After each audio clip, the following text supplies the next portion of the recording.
Alhamdulillah for everything. Alhamdulillah. Fino Orlosh, Alhamdulillah. Alhamdulillah, everything God gave me. Yes, guys, hope you're doing well. Amin here, Mr. NHG. Today, another podcast. We're doing loads of guests this time, and today I've got Riccardo. How are you, mate? How are you? All good? Yeah, I'm good, thank you. Yeah, thank you for having me. Good, good. So it's been in the talks for a while. We got it over the line. Pen on paper. He's here. So all my guests, I like to start from the beginning. I usually chronological, so they have something to relate to your starting point. So if you want to tell the audience who you are and what you do. Okay. Well, obviously it's Ultra Vita, essentially. That's a business name. And then we're a car broker, car consultant sort of thing. But yeah, we obviously work with a lot of, footballers, celebrities, high net worth. So that's what we do. It's a case of car sourcing, car financing, anything to do with a car, essentially. So, yeah. Mr. Car. Yeah, basically, yeah. Everything that has wheels. Yeah. So, yeah. And obviously that's a kind of upcoming industry because it's, end of the day, that high-end industry, like they want luxuries, jewellery, clothes, cars, etc. So to get into that, obviously, it doesn't happen just like that. You obviously need stepping stones, you need to break into it. So before all of that happened, what were you doing? What kind of industry were you in? So when I was younger, I was a footballer, up and coming footballer, and then I had an injury when I was younger. So I was 17, I had an ACL injury, and then from there I had 4 operations on my knee. So from there, obviously, then I had to look at something else. I didn't have anything to back onto, really. Then I was playing football locally, and I met another footballer by the name of Marlon Harewood, who's pretty well known in football. And we met just playing football. And basically how it went then is he had a car company, and then from there that's how I sort of got into that side of things. But it just sort of fell into place. It didn't come. I was working in a debt management company at the time, so I came out of football, went into a debt management company and was just doing a call centre essentially. And then from there, I met Marlon, and then that's how I sort of got into the car side of things. Yeah, and in terms of your kind of footballer career, because obviously my podcast now is kind of like in that circus, Yeah. football people, ex-footballers, or people break into that. And would you say, in your mind, you ever had the thought of, I'm going to be doing this, or were you just focused, I'm going to be a footballer, essentially? It was, yeah, I was focusing just being a footballer, and I would even say up until COVID, I was still had my head on that I was going to be a footballer, even though I probably was never going to be a footballer. Yeah. But I was always clinging on to that dream, and that's what I was always wanted to be. And yeah, I was never going to give up on that. And it only got to really, it was COVID sort of time where I think I was probably 30, 32. I was obviously going to finish football early anyway because of my knee injuries. Yeah. So I should have really stopped when I was 25. But the surgeon said, because you're still young enough, you can still go on to have a bit of a career as in semi-pro or however I wanted to play. So I went all out and started playing semi-professional and all that sort of stuff. So yeah, up until that point, I was still wanting to be a footballer. So I never really had the thought of doing anything else. And then it just happened that obviously me and Marlon met, me and Andy, who is his business partner, or was his business partner. We all sort of met, and they were already in that football space of doing the cars, and then I joined them, and then that's how I got into that side of things. So yeah, it's just how life sort of panned out. It wasn't anything I thought of or wanted to go into that, it just happened. Yeah. So. Sometimes those things work out the best. Exactly. Yeah, I think sometimes timings and stuff like that, I think they just work out. So exactly, especially football, how fast paced it is. A career is only 10, 15 years. It's not forever. Yeah, it's not long, no, not at all, no. Exactly. And in terms of your injury as well, the knee is a killer, isn't it? Yeah, it's one of them things that everyone obviously takes the mick out a little bit, where they say, I could have been a footballer, but I had a knee injury. Yeah, could have been a West Ham Academy. Yeah, but it's generally what happened. Like, I can't do anything about it. I've had 4 operations on it overall. I've got arthritis. I've had arthritis since I was 20. So yeah, it's just one of them things. But yeah, it's one of them things that everyone says, oh yeah, I could have been a footballer if I didn't have my knee injury. But it generally was. I think it could have been because of that. But yeah. mean, sometimes these things like it's either injuries or literally work ethic. The two things. Yeah. Some people have I can see obviously you still had that hunger despite everything. But it's just like circumstances you can't really. Yeah, it's hard because obviously, even when I first had the injury when I was 17, obviously mentally it was a massive thing because straight away I thought, my career's over, and that was at 17 years old. So straight away, in my head it was, career's over sort of thing. But yeah, I was in a dark place obviously with my knee and stuff at that point, and then you just got to keep going. Obviously, there was all my other friends were getting on with their careers and playing football, and I used to go and watch a lot. Yeah. And it used to get to the point where I didn't actually want to go and watch football anymore because it felt like I couldn't do it anymore. Bitter kind of feeling. Bitter, but it was a bit like I just wanted to be out there myself. So it was like I just couldn't watch it. I couldn't bear myself watching football. So yeah, it was hard. It was a long journey. Obviously, ACL is like a 12 months sort of thing, It's 9 to 12 months minimum. Yeah. So I was out for that long. And then my first game back, I had basically a challenge came in, so someone came to slide me. I went to jump and sort of ride the challenge, landed on my knee again, it gave way again. And then from there, I went to, obviously got rushed to the specialist, and I tore my cartilage in half basically. Oh, wow. So so I had another 6 months out, and then by that point, I was like 19 years old. And then obviously, so that was, I sort of came back, and then that was at the end of my contract at TNS. So I sort of left there, and then that's when I came back home. Yeah, and obviously reading up, I saw how you were at Nottingham, obviously kind of youth days there. Yeah. So did you ever know that was kind of coming, or was it just like you knew you had talent, but something was bound to happen? No, I just had it all in my head that I was going to be a footballer. That was it. That was the only thing I had in my head. Like there was no other pathway, nothing. And there was times where even when I was at Forest, I had the opportunity to move to different clubs, and I chose to stay at Forest because I said to myself, and even when I can remember, it was a comment I think it was David Beckham, because he was my idol growing up. Yeah. And there was a comment from him saying, well, I can't remember who he was at as a kid, but he said basically it was Manchester United or no one. Yeah. That's all he wanted.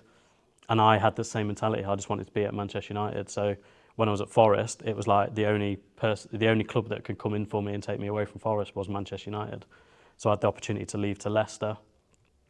Notts County I went on trial with, but I literally just wanted Man United. That was all that was in my head.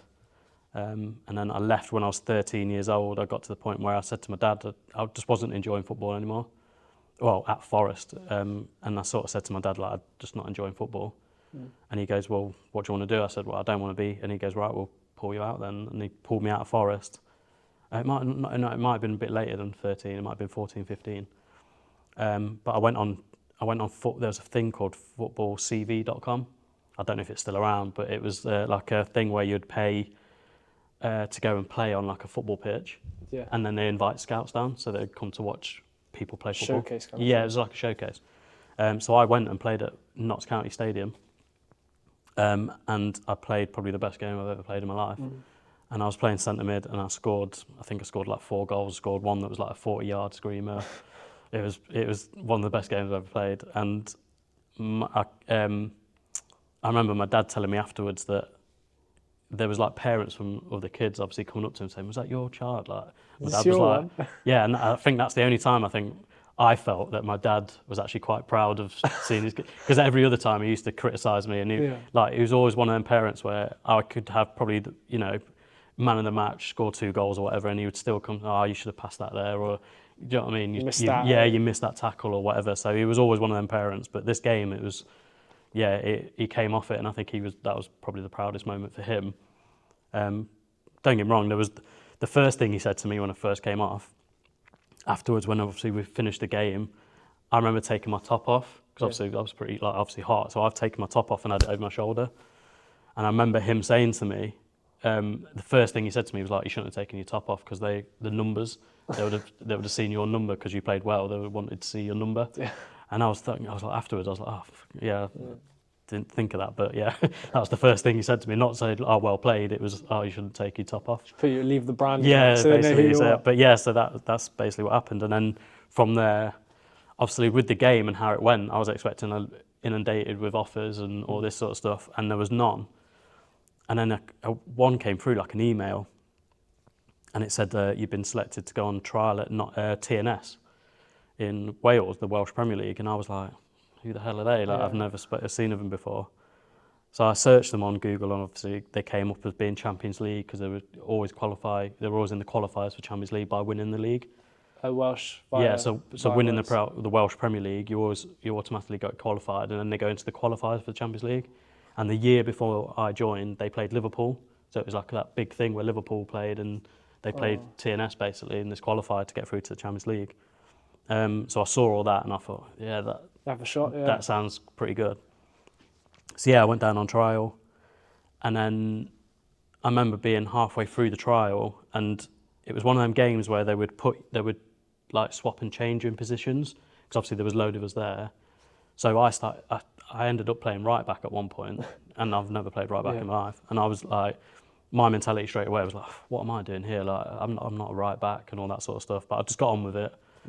And then halfway through the game, obviously you get like a break and you get to go and have some lunch or whatever. So I went back and I was sat in the car with my parents. And I remember just like getting in the car, and then Mum was like, how was it? I was like, it was all right, I felt all right and whatever, but I was just like, I don't want to play right back. Straight away my dad went, well, you better pick your game up. And I said, why is that? And he goes, it was a Man United scout that sent you here. And I was like, what do you mean? And he goes, yeah, the coach was speaking to me. And he goes, he just like in conversation, he went, is your lad from Manchester United? My dad was like, no. And he goes, yeah, Riccardo Leighton from Manchester United. And my dad was like, no, he's not from Manchester United. He goes, yeah, the scout that sent him here is from Manchester. He's one of the head scouts at Manchester United. Wow. And my dad was like, what? So obviously he got in the car and obviously then said that to me, and I went, you know what, I've got to get, I just went. So next I went out and I just, played well and then got in. I got selected for TNS. And I remember being that, I was a bit ballsy as a kid anyway, a bit cheeky and stuff. So I literally rang the scout because I had his number, because he rang me to tell me about the TNS trial. And I remember ringing him and I said, because I was intent on going Manchester United, so I was like, I thought if I had a conversation with him and show that I'm dedicated, I want that, he might take me to Manchester United. That was in my head, So I thought, let me ring him. So I rang him and said, hi, I know who you are. I know that you're a Man United scout.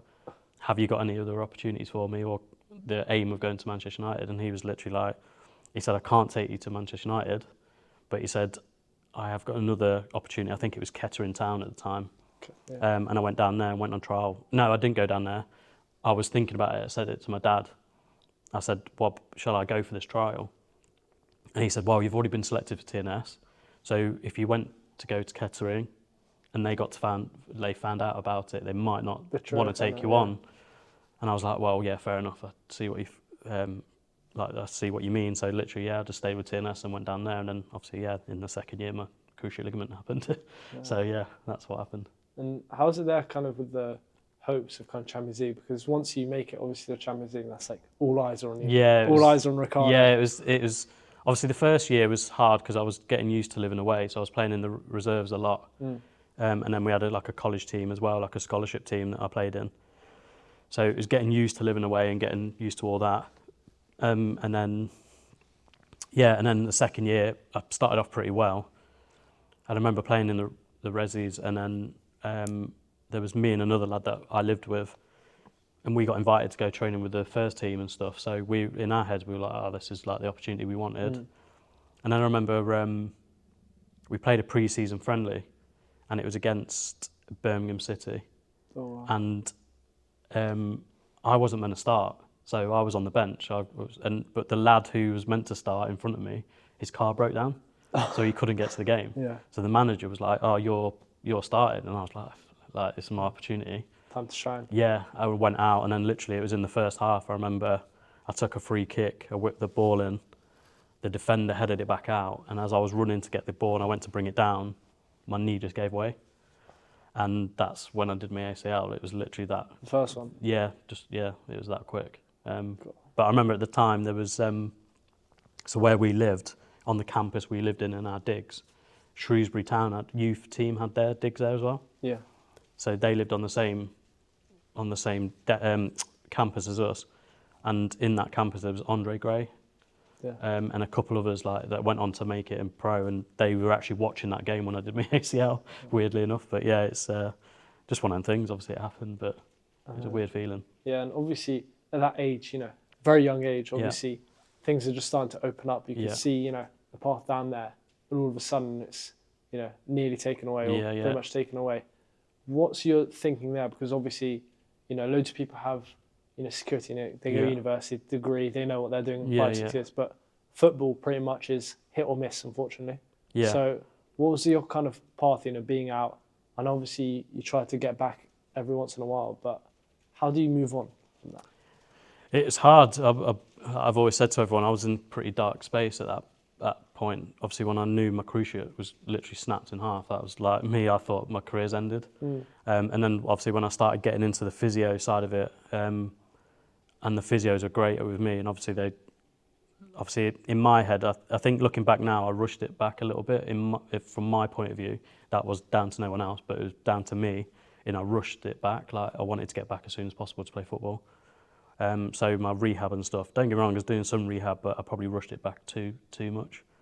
But yeah, obviously then in your head space wise, it's like you just got to get on with it. Like, and that stems from obviously my family. I think like my dad's the same. Like if anything happens, he's like the one in the family that's got no emotions in a sense. It's hard to say that, but yeah, like there's times where we've like lost the family pet, and he's absolutely like he wouldn't show any emotion about it. So I think that stems from him, where it's just like get on with it. Like you've just got to get on with life, like and whatever it throws at you. So yeah, in my head I thought, right, well I'll come back from that.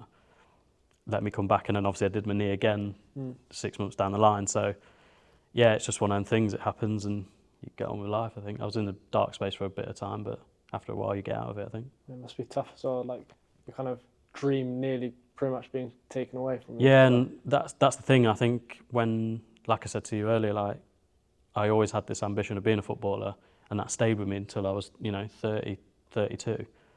And I think I've always felt that if I didn't have that mentality, I would never be it. Yeah, exactly. So it's like the same thing, even when I was playing football and I was in these different teams, and there was probably better players than me, or like in every team that I played in or played against, but I would never say that. I would always say I was the better player. Like, and I'd go into I'd literally go into every game and I'd say I'm the best player on this pitch, and that's what I'd say to myself, just so I know. It gives me that boost, because I think I go into every game thinking that. Even like now, if I played five-a-side, I still think the same. And if I play golf, or that mentality is always with me. Like I want to win every game, so it's weird. Sure, you've seen that clip, Maradona, me. Yeah. Me, I'm the best. But that's the thing always. Like I try to tell myself now. Obviously, there's a difference between arrogance and thinking you're the best. Yeah. Because if I don't tell my best, I'm the best podcast, I'm the best in the space, no one is gonna. No, that's what I mean. You've got to sell it. Yeah, I think you've got to believe it in yourself, and I think no one else will. So it's like, even like I say, even when I play golf and I'm playing with my older brother or something, I've got to win. Like, and it's like I'll get like angry at myself because I'm not winning. And it was weird, but I had a conversation with my brother a few months ago, and we were talking about golf and obviously it got a bit, one of them conversations get a bit deep with your brother or something. We were just talking or whatever. And he was saying that about, competition and being competitive. And I said, yeah, but I go into every game we play and I want to win. He goes, what, even against me? And I'm like, you're my brother. I want to beat you. Yeah. And he's like, I didn't even know you felt like that. I was like, yeah, and that's why because obviously he says I lose my head a little bit when I play. But it's basically because I'm not playing well enough to beat him, and that's what it is. But it's in anything I do, whether I'm playing golf or I'm playing paddle, whatever I'm doing, I've got that mentality that I want to win, and that's where, I don't know where it's come from or but I've just got that mentality. It's the best mentality to have, so lucky, very lucky. Yeah. It does, sometimes it does look weird to others on the outside. Yeah, I think sometimes, I think it comes across as, like you say, arrogance and stuff, but it's not. Like, I'm not an arrogant person. It's just, I think I've got to have that mentality to win in a sense. So yeah, we're both humble people. Yeah, you want to be the best, but we're humble. Okay. In terms of moving now onto what you're mainly kind of known for is the car business. Yeah. Obviously, work with the best. No name in the car industry. Working with a lot of people. What brought you into that? I know obviously you mentioned being Marlon and then moving into the car industry. But what was your kind of first exposure into that world?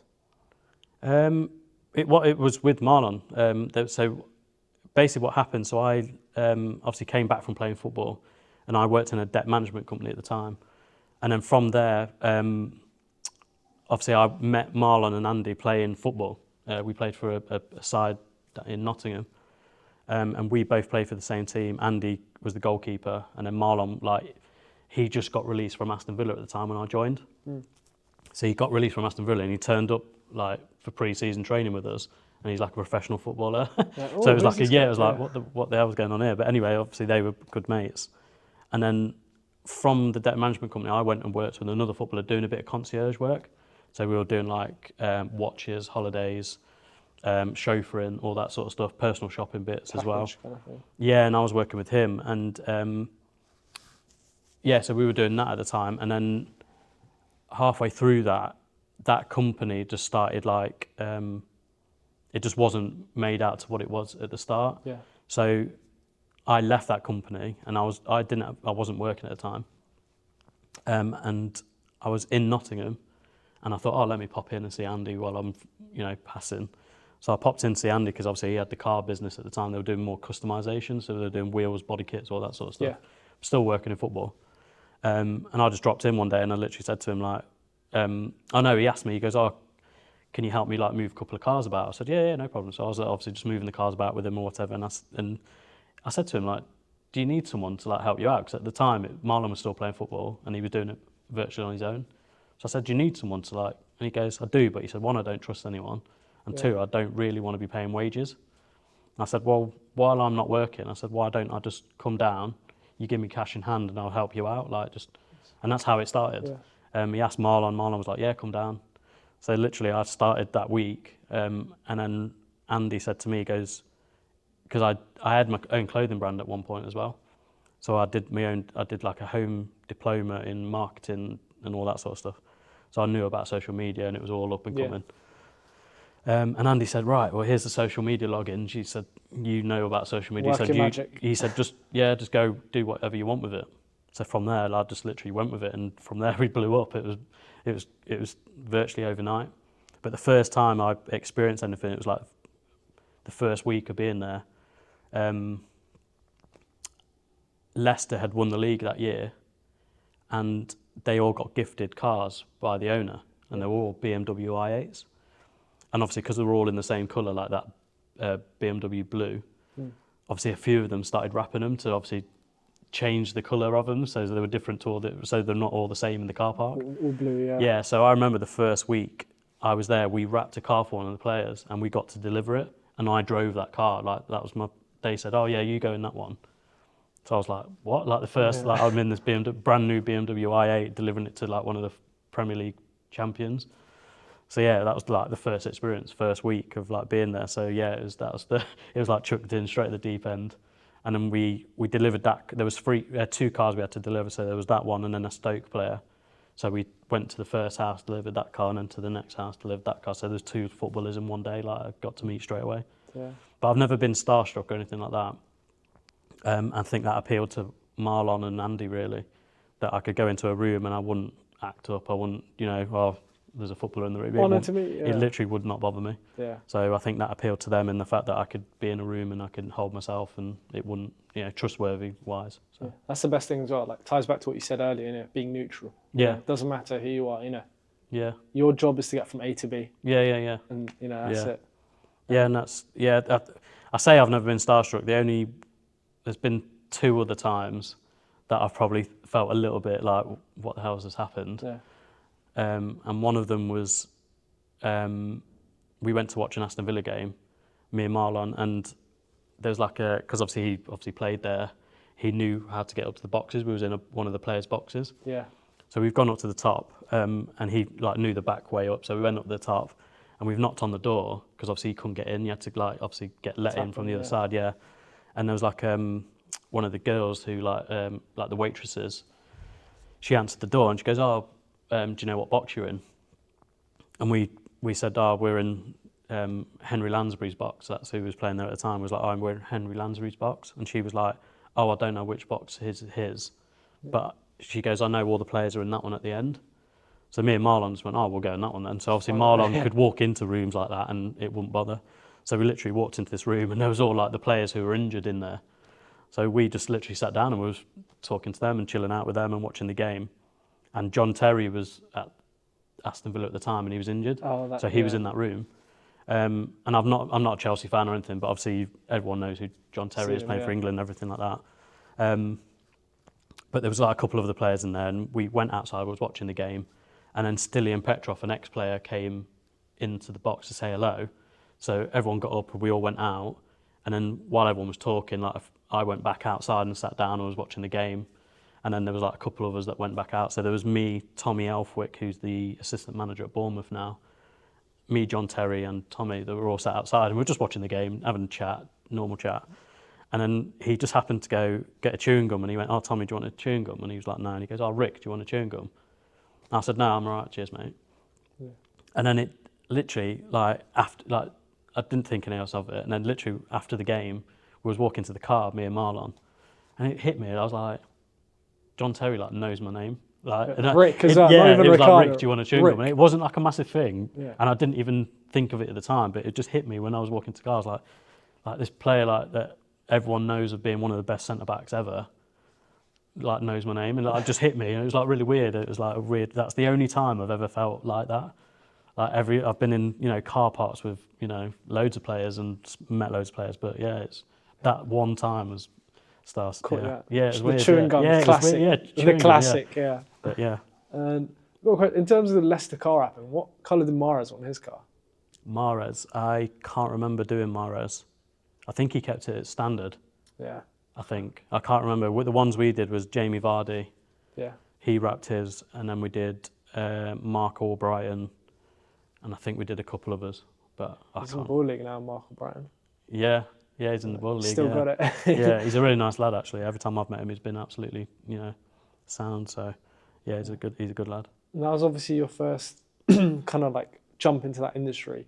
And in terms of obviously building a name, because like you said, trust is number one. Yeah. We were mentioning it before we even started filming here.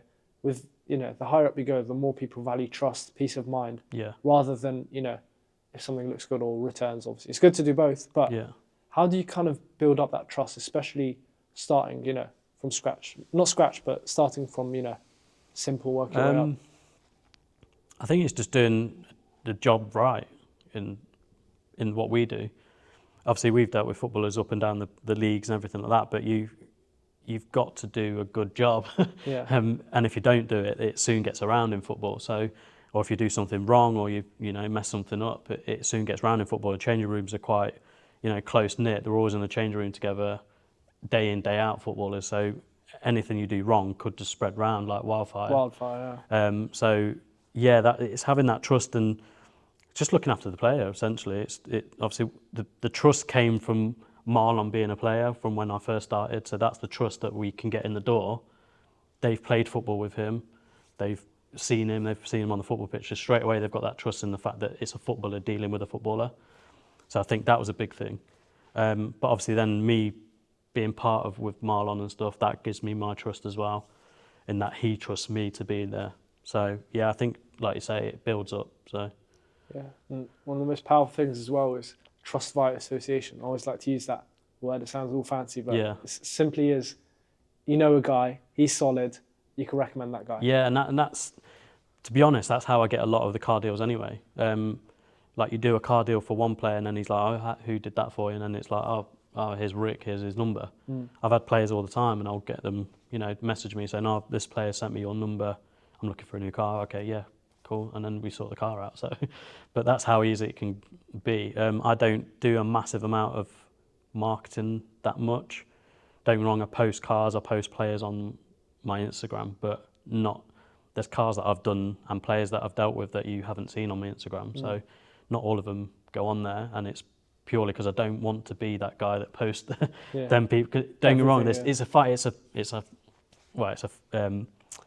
a hard way of doing it because you either post all the time and you show everyone, oh, these are the people I deal with, or you try and make it discreet privacy for the player. So it's hard because you're trying to think business wise. It's good to post, but then you don't want to post because you're getting the right people that you're dealing with. Relationship wise. So yeah, it's a two-way sword really. Yeah. It's a two-way street. So you're trying to, it's like, who do you please? Do you go all out and do all your business and marketing it right? But don't get me wrong, like obviously the big cars, and I'll always ask the player if I take a picture of them, is it okay to put it on Instagram? Of course, yeah. So like Guacarez is on my Instagram, I asked him for a picture and he said, yeah, that's fine. And obviously he just didn't want the car in it, which is fair enough. And a few people don't like the cars being in it because obviously it's a bit showy off. Yeah. Putting a big car on on Instagram or whatever. But yeah, that's I always ask. So that's the way as well, because how I think, obviously we're kind of two different business models. You're more on the luxury car business. I'm just a podcast guy. Yeah. But in terms of kind of the difference of, it's about who you're targeting. So obviously, your name goes around either way. They talk about you behind the scenes, but social media is just for regular people, like me and you to watch. So how do you find that kind of balance between, posting your stuff on social media and saying, I'm Riccardo, I do this, versus, in the locker room or in the changing room, Riccardo, he's a solid guy. Because now obviously I'm, dabbling more into the business side, the entrepreneur side, I would say I'm kind of seeing the world more. I realise that the people that are kind of doing best are the middlemen. Because if you look at it, business-wise, Amazon, for example, it doesn't own the products, it just ships them. Airbnb doesn't own a single house. It's a lot easier in terms of, if you know a guy and he's solid and you know a customer, bridge the two happy people. And that's it. That's obviously, it's the thing with, obviously, a few people will say like, oh, well, why can't that person go and get that car themselves? Hassle. It's hassle, but it's also, obviously they don't want to. Or a lot of people don't know about cars and know what car they want. So a lot of the footballers, a lot of ones I've worked with, is half the time because they've got access to every car you can think of with the money they earn. They could virtually go out and get any car they wanted. I think that then becomes a bit like, well, what car do I get? Like, what car fits what I need? Or so there's cars where they've been supplied and afterwards the lad's like, oh, it's hurting my back, I need to get rid of it, because they didn't even think about that. Do you know what I mean? So yeah, it's like you say, the middleman thing. It's like, we don't own any stock, I don't own any stock, but I'm just providing that service and giving them the service they need, and I earn out of the commission side of it, where the lender or the bank that is lending the money will pay me the commission. It doesn't make it more expensive, or it's not like I'm adding money on. So it's all built in anyway. So makes everyone happy. Yeah, that's what I'm saying. So I obviously earn a good living, and then I'm providing a good service for the customer, and it's not costing them any more to do it.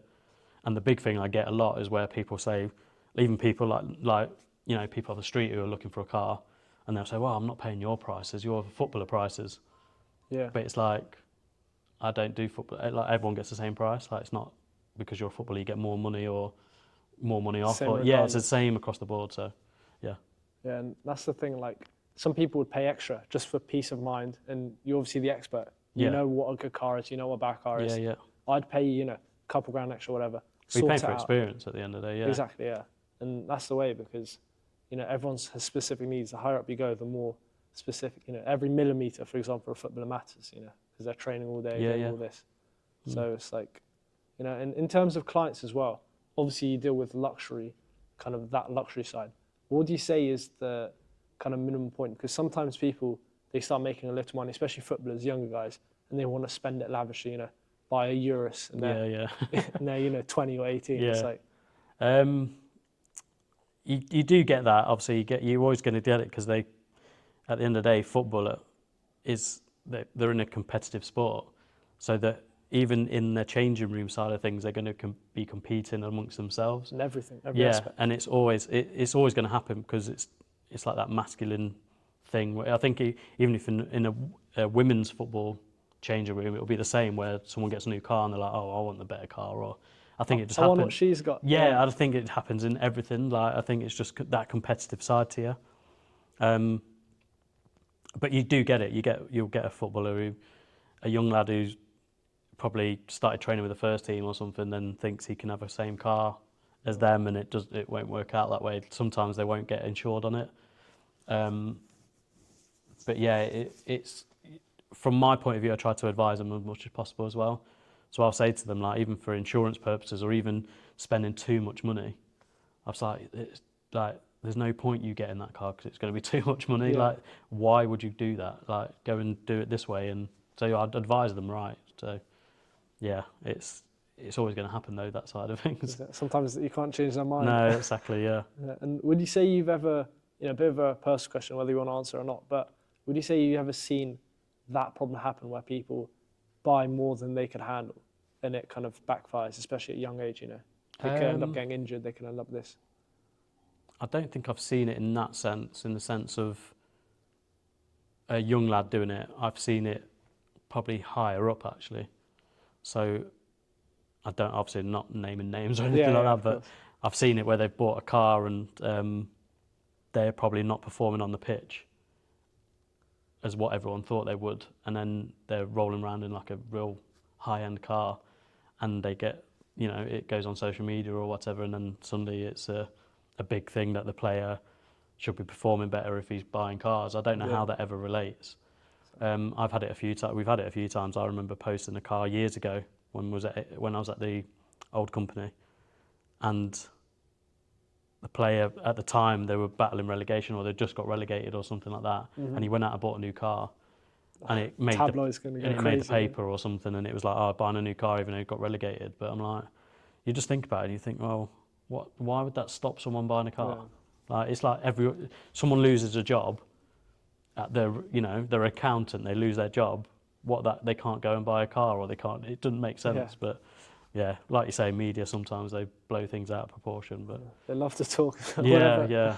Facing relegation in euros. Yeah, it was only a Porsche Panamera or something at the time, but still, it's a bit like, I don't get what that's got to do with like someone buying a new car. Like, if their car is coming up to the end of their current lease deal, of course they're going to buy another car. They're not just going to go, well, I've got relegated, I'm not going to buy a car. Do you know what I mean? So yeah, it doesn't make sense. But if everyone did that, then we will be living in tents still, Yeah.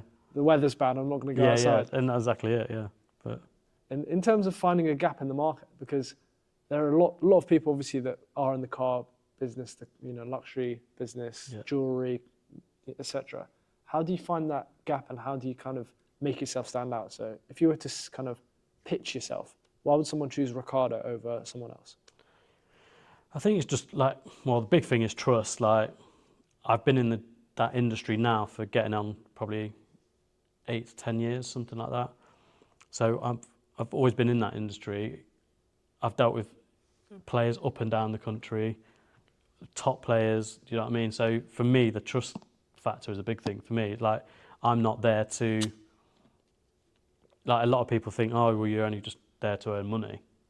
Don't get me wrong, I do earn money because everyone's got to live. Yeah. But I do enjoy what I do, and looking after players is a big thing. I think, like, they've got to. What I hate seeing is when a player's gone somewhere, they come to me and then they're like 20 grand upside down in their car deal because they got the last car person who did their car did it wrong. And I hate seeing that. But then when they come to me and you've got to tell them that they're 20 grand upside down on their next car or their current car, I feel bad for saying it. It's a hard job, yeah. And sometimes I feel like they think, like, the way I think about it is they think I'm the bad guy because I've told them that. Yeah. Even though it was structured wrong initially. So yeah, I just enjoy helping lads out, and that's basically, I just enjoy it. It's the industry I'm in. Yeah. And what kind of skills would you say you learned? Because obviously, working with people, that's obviously a skill. You can't learn that at university. Yeah. You learn that from life and experiences in general. Where do you say you built up all these skills that helps you do what you do now? It's hard to say, to be fair. I don't actually know. It's a whole journey. It's not just... Well, I think football's a big thing, because obviously with you playing football, it brings out a side of you that you've got to communicate. So as a team sport, you've got to communicate with people anyway. So I think that's a big thing.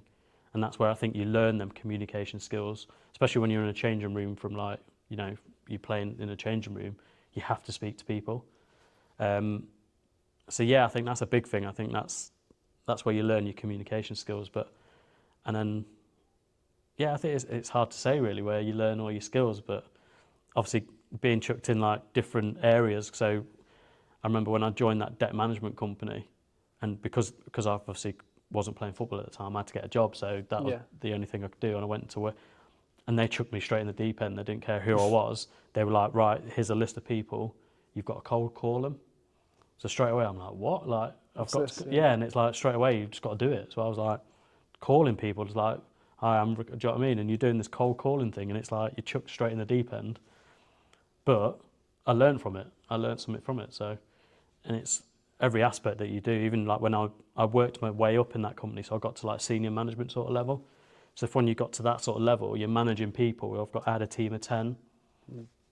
You learn how to manage people. Like obviously you've gone from playing football and you've been in a team, but then you're managing people in a different aspect. You've got to, you know, like they want to go and book some holiday, so you've got to manage their holidays and stuff like that. And you know, you're doing performance, you know, you're analysing their performance, performance reviews and stuff like that. You're interviewing people. Then you've got to let people go if they're not doing a great job. You've got to sack them essentially. Yeah. So yeah, I just learned all these skills by doing the debt management stuff really. And then from there I went into doing my own clothing brand, learned how to do all the marketing myself, did all my own home diploma, learned all that. Then you learn in the business side, and again, what it costs to make a t-shirt, how much does it cost to print it, what's the packaging cost, what's the delivery cost, then your overhead, so you're paying for a website. Spreadsheets, everything. Yeah, spreadsheets, you learn, do you know what I mean? So you're learning to keep your costs down to make your margins more, and then I went into the car side of it, and it's the same thing there. Like, so yeah, it's just everything I've done, I think I've learned stuff from all the time, so yeah. And the funny thing is as well, like apart from the home diploma, all of this was learnt from things outside university, because obviously I'm at university now, and I'm really thinking back, you know, I do natural science, I do biology, maths. I was like, when was the last thing I learned in university that actually helped relatable. Me? Yeah, like it's just numbers, equations. But like, speak to you, for example, like we've just met today and we're having, you know, lovely conversation. You can't teach that at university. No. This is from hundreds of hours of me talking, hundreds of hours of you talking. Yeah, yeah. And it's like skills that pass through, and people obviously appreciate that. You know, you're standing out as one of the top guys in the car industry for a reason, because you have all these soft skills. And would you say that in terms of future vision, where do you see your kind of company going, all the stuff you do?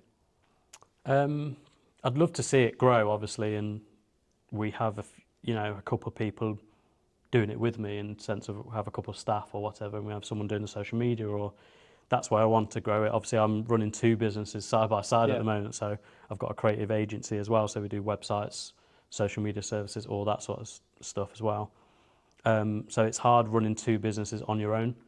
So I'm trying to grow the businesses so they're both self-sufficient, so they can sort of work themselves, and then get to the point where we can then hire staff to then come on board, and then the company can grow. Expands, yeah. So that's where I see both of them going, really.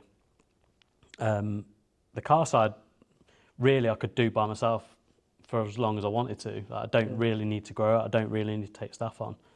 The website side probably would need staff at some point, because the more websites you do, then we host them, then you've got to maintain them websites. So getting someone in to then maintain and then run the social media side of it, I think that's the way to grow that side. But yeah, I think the Ultra Vita side, the car side, you're in 2 ways. I don't know if to grow it or keep it to me and keep it all in-house. So yeah, it's hard to tell at this point.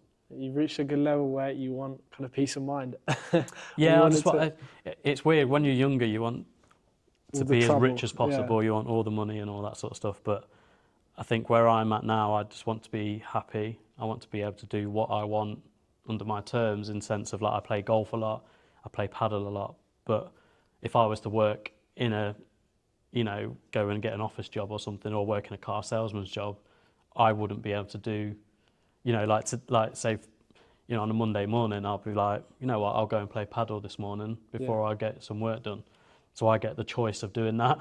Where I think if I was anywhere else, I don't think I'd have that choice. So I love having that freedom and being able to do that. So that's my happiness and what I want out of life more than anything. So. It's beautiful, isn't it? Yeah. Get up wherever you want on Monday, but as long as you get the work done. Essentially, I could do this job wherever, really. I could go anywhere, really. Yeah. And also, obviously, you work with finance in cars. It's not just you buy and sell it straight away. Mm-hmm. And I'm curious. I want to know, how does it actually work? How do you How's your business model kind of work?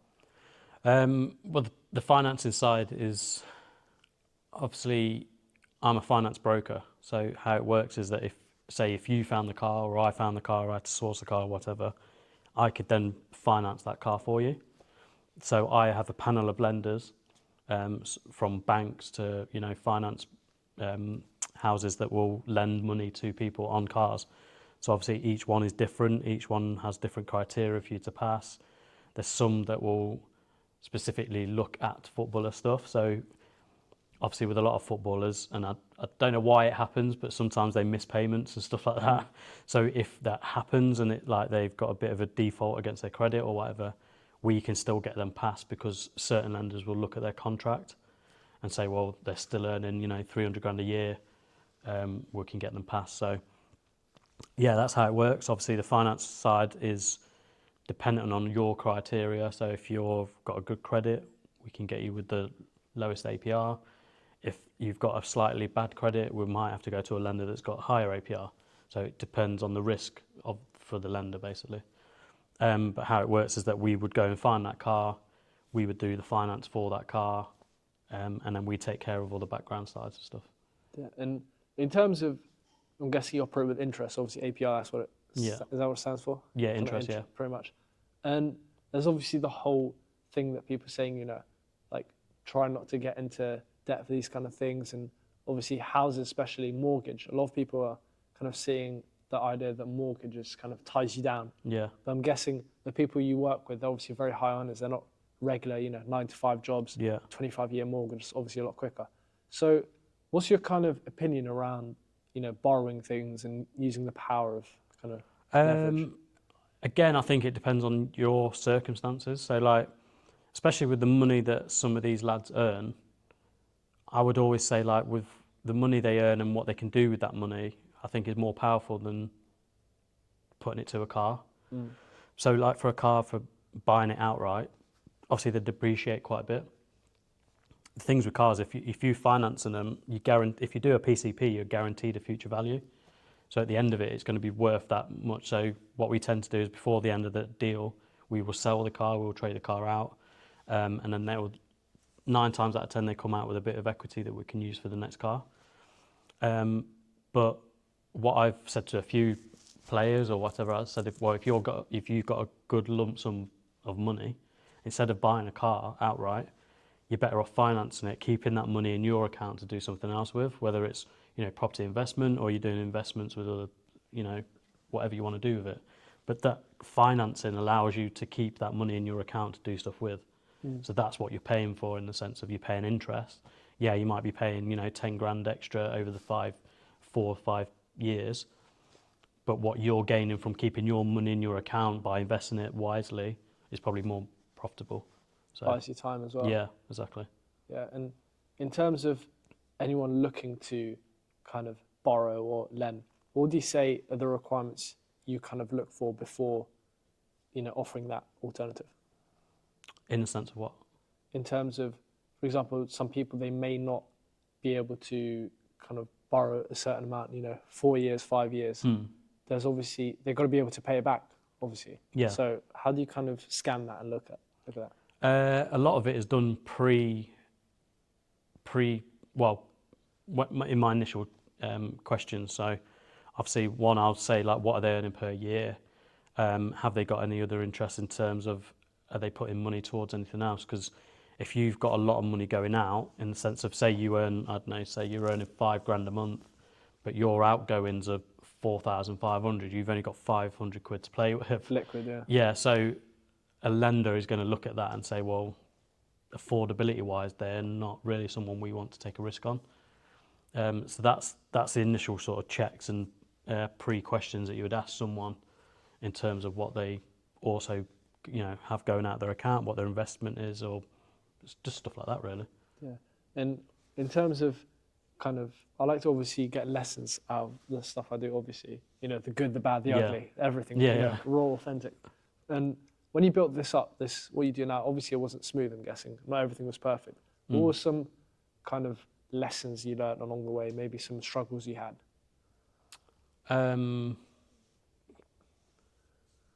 I'd say it's more hard thing is when you're working by yourself and on your own, is when you've had a really good month. Yeah. Is then like taking a back seat. So you've had a really good month, and then suddenly you're like, oh yeah, I did really well last month, and you take a bit of a, oh yeah, I'll relax for a week or whatever. And then by the time you've relaxed, then you've got to earn for next month. So then suddenly you're trying to then play catch up. So that was my biggest thing at the start, is keeping that foot on the pedal as such, and thinking, right, I've had a good month this month, right, this month let's try and do better. So that's the biggest thing. It's probably motivation in that sense, especially what I do and working by myself and stuff.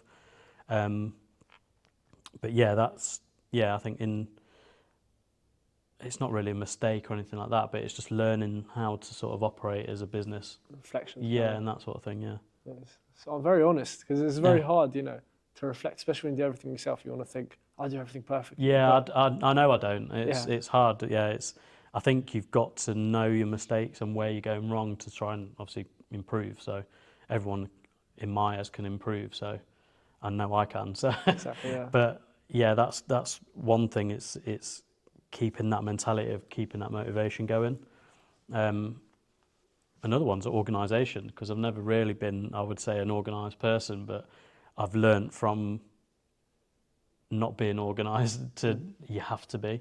Like knowing what inquiries you got, what you're working on, and now I've got a bit of like not a CRM system as such, but that sort of thing where I'll work through my inquiries and know exactly what what in the table where they are, sort of thing. So and I mentioned this in another podcast as well, and you mentioned it now. Kind of reminded me, it's kind of like a double-edged sword when you work for yourself, because obviously, from what I see, you're living comfortable, you're living a good life, obviously, but that's because you worked for it. If you stop working now, the money's not going to come in. no. So you've got to always keep on going. Otherwise, technically, you wouldn't eat. But that's the thing. Obviously, with what I do with being a broker, you've got to keep going. Yeah, like otherwise, like you say, you don't earn. So obviously, what I had in mind for the creative agency side of things is that once you do a website, you sign them up to a hosting. So essentially, when you sign them up to the hosting, you're getting a payment every month. So that's where you can build up, a payment every month. So I can't remember what they call it. Retainer. Retainer, like a retainer. So once you've done a website, you're getting them on a retainer. They're paying per month. The more websites you do, the more retainers you have. So that is essentially, you could be, once you've done, 1,000 websites, for example, you've got 1,000 people paying you a retainer. So you're earning while you're sleeping in a sense, and that's where I want to get that business to. The car side is obviously a lot harder because it doesn't work like that. You can't build someone into a retainer on that sense. So, and the fact is, if I do a car for someone, usually it's 4 years. So I've then got to wait 4 years for the next car for them to do. So essentially, you've got to have so many clients for you to be able to turn them over. Is it more of a kind of heavy hit and then wait rather than in a sense, yeah. And it depends on the car as well. So obviously, the more expensive the car is, the more you earn out of it. So that's how the commissions work. Yeah. And in terms of requests, I'm guessing you get a lot of crazy car requests. No, not really. Like it's weird. I get that question a lot. Like, oh, what crazy cars? But they're all pretty straightforward. The Land Rover Defenders, the Road Rover Sports. Obviously you get the odd one here and there where they need a special car. So, but yeah, half of them are pretty straightforward and normal. Yeah. What's the most common one you see? At the moment, it's the Land Rover Defender, definitely. You think there's a reason, or? I don't know, to be honest. Don't get me wrong, they're nice cars, but I don't know what is appealing to people by them. But they're nice cars. But yeah, obviously Range Rover Sports is a big one. That's it really. I can't think of one do you think will suit me? You, based on your expertise. With them glasses on, I think you would be. I don't know. I think a Mercedes GLE would be suit you. I think. I need to finance that. Yeah. Find me a good. My credit score's not too good though. Especially student loan. Oh my god, I'm going to be paying that back forever. No, GLEs are all right. They're not too bad. Yeah, I'm going to have grandkids by the time I pay off my student loan. Yeah. Oh yeah, exactly. Yeah. And the funny thing is as well, like just looking back at kind of investments, obviously, like people would find it very hard to invest 5k, 6k in themselves. But if it comes to a uni degree, you know, they'd happily pay 9 grand. Yeah. So it kind of baffles me. And in terms of investments with you, obviously, I know you deal with cars and, you know, kind of providing luxuries, but have you seen it where the smart people that invest their money right, it sets them up for the future? Yeah, a lot of it. Obviously, a lot of people now, and it's the watches is a big thing. So watches are, even if you Google it and you look into it, research it, watches are one of the best investments, because if you can get them retail, they straight away they're earning you money. So watches are a big thing, and a lot of players do it. I know a few players that have invested lots into watches, but they're good investments. Obviously, there's a few where they do housing developments, stuff like that. I think, like you say, if they're buying cars outright or buying properties outright, that money is not staying in their account to do stuff with. So finance allows you to do that. And that's where I would always say use that money wisely and put it into things where you can earn money from. So property is a big one. Watches are a good one. There's a few different things out there. There's obviously the stock market, stuff like that. There's investment guys that I speak with that I recommend and I can then put forward for, you know, helping anyone really. So yeah, I think it's something that everyone needs to do. I think a lot of people probably don't, but they should do. Well, they just buy, you know, Birkins and yeah, and but I think they're quite good, aren't they? they're They hold expensive. their money. Very, 25 grand for a bag. Yeah, but I think they wow. hold their money though, I think. Yeah. And in terms of moving on now to the kind of Q&A section, kind of rapid fire. Yeah. I'm try catch you out. Some people do well, some people fold. We'll see how you get on. So, if you were able to pick your dream car, what would it be? My dream car would be a Ferrari F40. How so?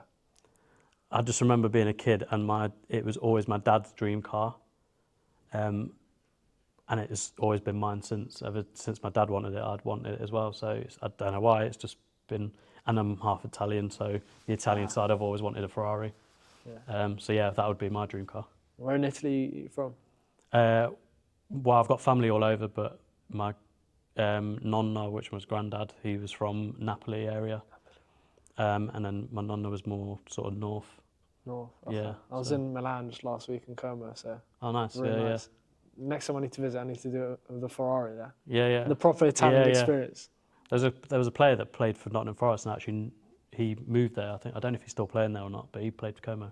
Really? Yeah, because last time I went over, I've got family up in that sort of area, Avellino, and last time I was there, I was going to try and get some tickets and go over and see Como play. But I still want to go and watch them play. So next time we'll do a podcast by the lake. We'll have to do, podcast by the lake. Yeah.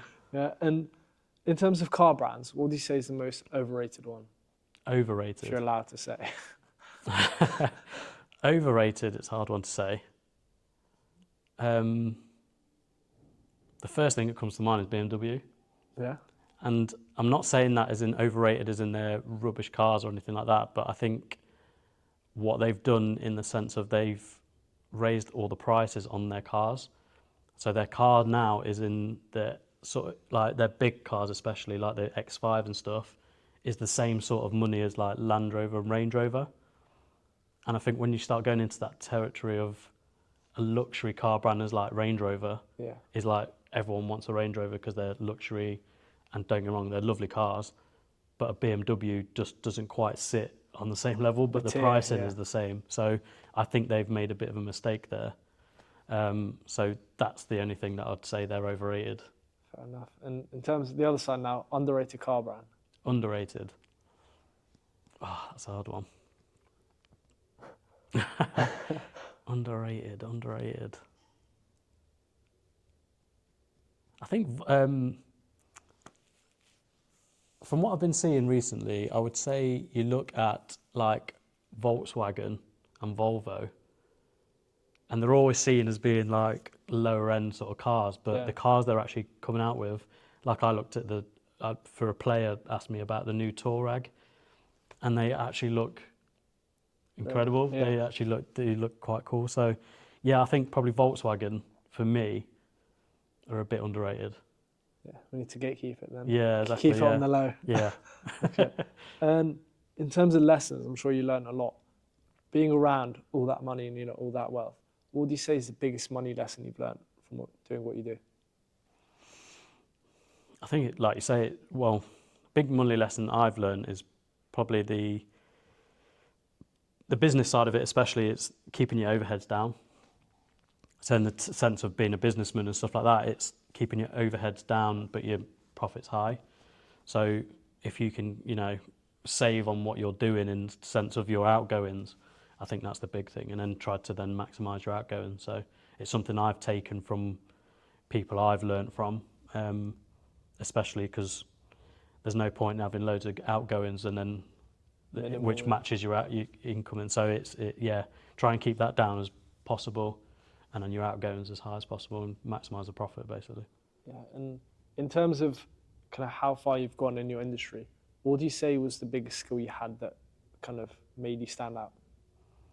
Stand out? I think for me, I've always said it, is my networking.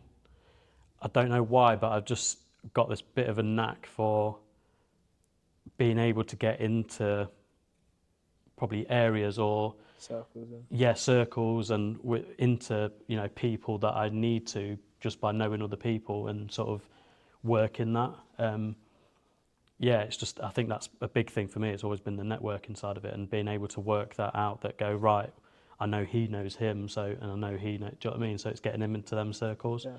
So that's probably one of my biggest things, is networking, I'd say. Yeah, I'd say that with me as well, kind of when I started, because obviously maybe you've seen me start out, but from zero. I didn't know exactly, yeah. So it's kind of like a tree right now in my mind. Like, it sounds crazy. I have a tree map, in the map, this guy's in north of England, this guy, it's that guy. It's like, you ever seen in those crime movies how they connect the dots? It's like that. It's similar to me. I wouldn't work it as in like obviously with a podcast it's different because you're trying to get guests on and you're trying to grow the channel.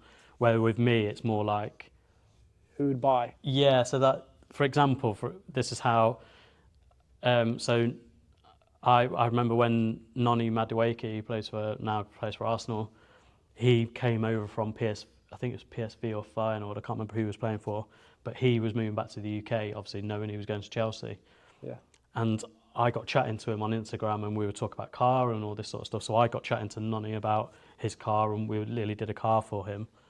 And then I remember at the same time when Cody Gakpo was signing for Liverpool.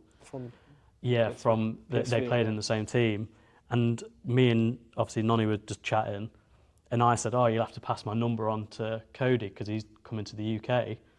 And with that, he sent me Cody's number and said, "Here, message him." Yeah. But it's like that. It's like knowing Noni, then him passing me to Cody is like, it's that, yeah. But it was like sometimes it's not meant. Like I didn't mean that to happen, even though I did ask for it in a sense. But then there's times where I know someone like I followed on Instagram, and then he knew someone else, and it's just like you say, you've got this sort of spider web, and it just follows on. But I think networking's a massive thing. I remember seeing this quote just a couple of days ago, and it kind of it was like a slap in the face, because I'm in both worlds. I'm in the network world, obviously doing this, and I'm in the grades university world. So it's not the grades you make, it's the hands you shake. Yeah. So, and I was like, a bit too late to see that now, but it's just so true. And in terms of business mistakes as well, what would you say was one you made or something you've seen that kind of helped you learn?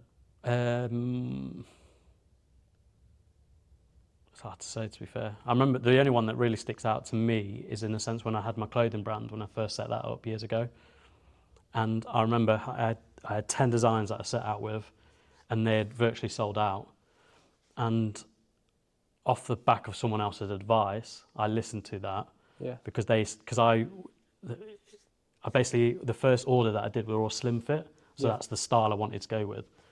And then when that range sold out, I got the advice of going, "Oh, don't go slim fit because no one really asked for slim fit. Go normal."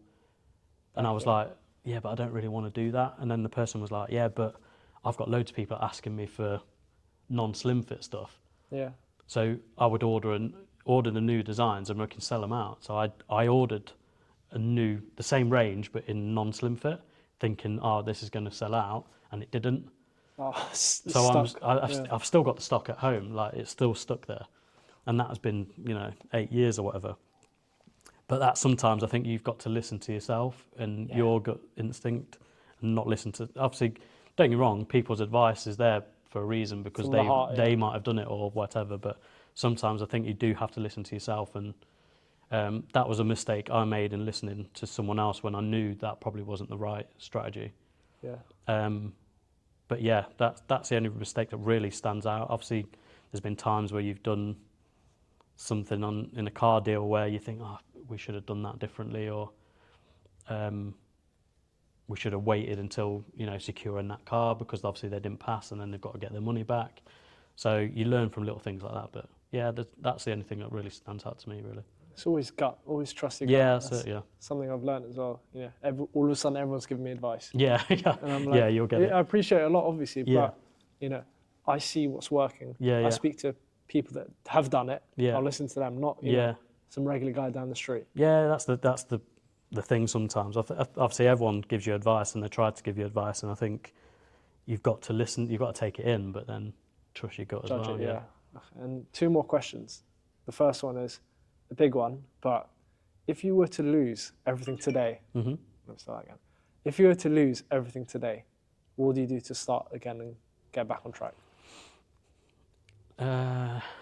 Well, technically, when I left the last company I was at, I did start again. Yeah. So the last company I was at, when I left Marlon and stuff like that, and I went by myself, I technically did start again. So I have done that. So it's a case of selling yourself, obviously marketing right, building a brand. Branding, I think, is key. I think a lot of people see perception as well. So even like I learned a lot from when I was doing the clothing brand. It was basically me by myself. My stock was at home. Everything, yeah. But there was a couple of people that would go like, "Oh, where's your warehouse and stuff?" And I'd be like, "What do you mean?" They were like, "Where's your warehouse for it?" And I'm like, "Downstairs." Yeah, it's literally in my back room. And they were like, "What? Like that's not?" And I was like, "No." But the perception they got of how I built the brand was it was massive, probably bigger than what they ever even thought. Yeah. And I think that's the same across the board. Whatever you do, I think branding and how you market it, your company, I think is massive. So if you could do that, I think that's where I would start again, is the marketing and build the brand and the look of the brand and everything like that, I think is key. Yeah, because first impressions matter. So yeah, exactly. You've got to do it right. Exactly, yeah. So. Yeah. And the final question is, I always ask this to all my guests, to kind of wrap up, because obviously everyone here watching, young guys starting out, trying to break into whatever they're doing. Yeah. And if there was a bit of advice you'd give to them based on your journey, what you've been through, everything you've seen, what would it be? I think it's the same old thing that everyone says, but it's like, don't quit. Like, and I think like once you've got, because even like with me now, like obviously looking back 3 years ago when I had to then start again and go by myself and do all the brokering thing myself, at times there's been times where probably like a year in or something and it's been a bit quite quiet, and I'm thinking, have I done the right thing? And I could have probably gone and got a normal job or quit or whatever, but I just thought, you know what, I don't quit, like just keep going. At one point it will change.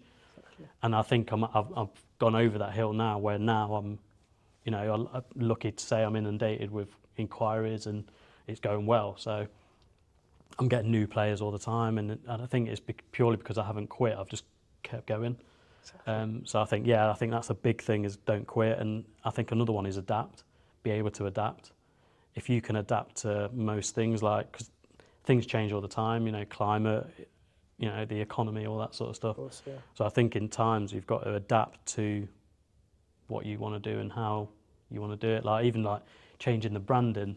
Like at the start, I had a different brand to probably what I've got now, because I've changed it, because I thought it looks a bit different now. So, but yeah, it's just adapting and don't quit. Really. Times, yeah. And funny thing is as well, kind of 2 quotes I always live by, and to wrap it up with is, if you dance, the rain will come.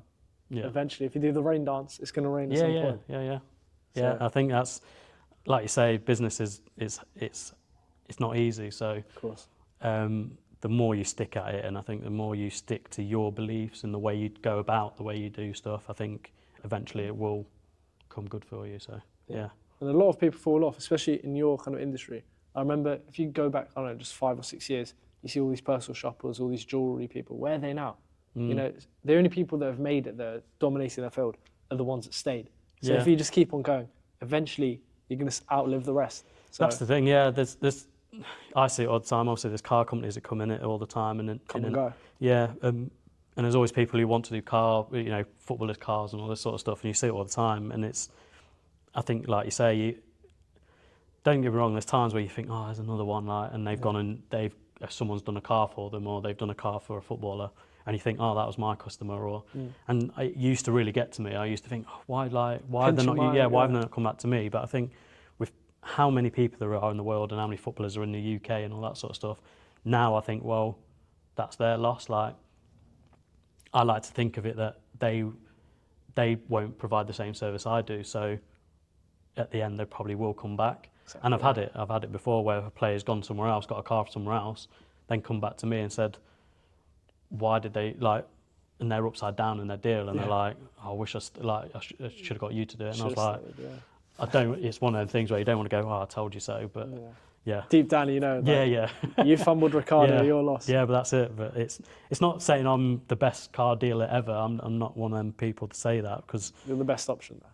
No, it's just the service I provide. I try to look out for them. So that's essentially what the aim is of the car deal, is to make sure they're getting, dealt right on their car. So, yeah. Not everyone has the best intentions. So. No, that's it. I think a lot of people and a lot of car dealers, because they have stock, they will try to funnel you into their car that they've got in stock.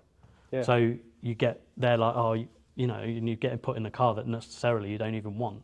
So that's where I'm different. I've got so many options of cars that I can put you into any car. So yeah. So you're the man. Yeah, well, I tried to be. Yeah. Cool. Riccardo, it's been a pleasure. Thank you so much. Thank you for having me. Appreciate it. Thank you guys for watching. We've talked for a while now. These episodes are getting longer and longer. That's because we're getting more and more gems. So hope you took some stuff out of this. You learned some lessons. Apply them to your life, skill-wise. It's not just all about cars. It's about mindset a lot more. So I'll see you in the next episode. Thank you. Alhamdulillah. Always. We know Allah. Alhamdulillah. Alhamdulillah.